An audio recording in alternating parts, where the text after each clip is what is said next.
So I got off work a little bit earlier this week just because of the holidays, and since the ECU is now flashed, as you guys saw last video, I'm gonna just crank away on this thing and see how far I get tonight.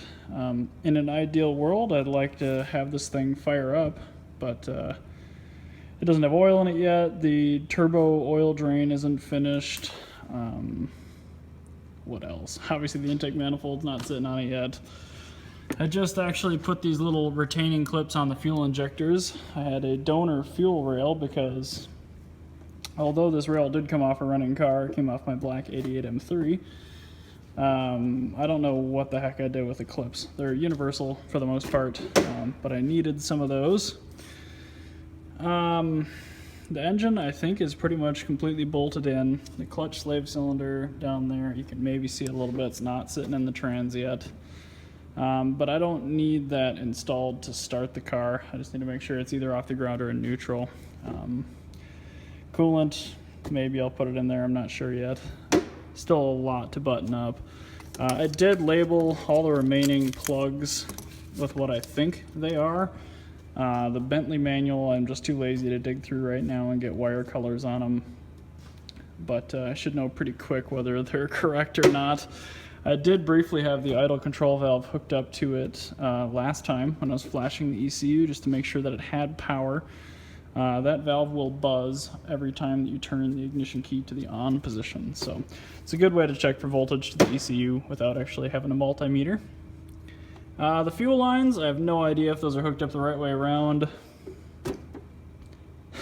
Again, I think they are. Some of the older videos, we went back to the M10. And the steel pipes are the same color on the M10 and the S52, or in this case, the S50 parts. So they should be the right way around. I do have some new fuel hose on the back, not so much on the front, but it looked okay.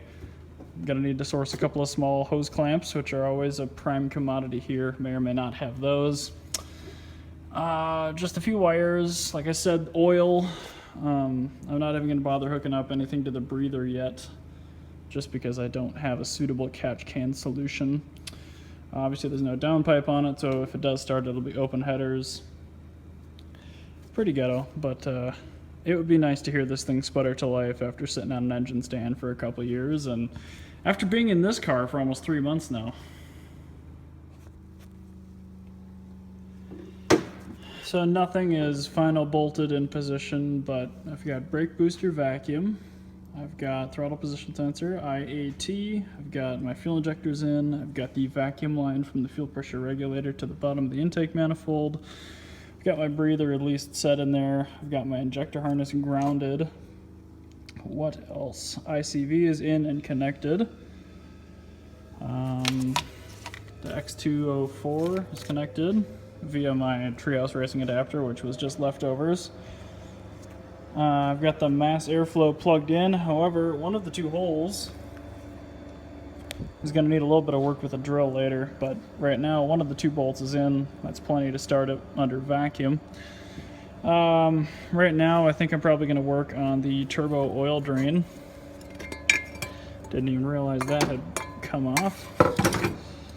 The turbo is not bolted on yet. But to start it, I already have the feed, so I probably should just sort of finish it all up.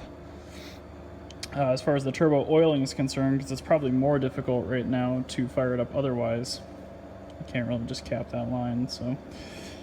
Next up's probably reassemble the turbo just a little bit more, get my dash 10 on there, plug all that in down below as well.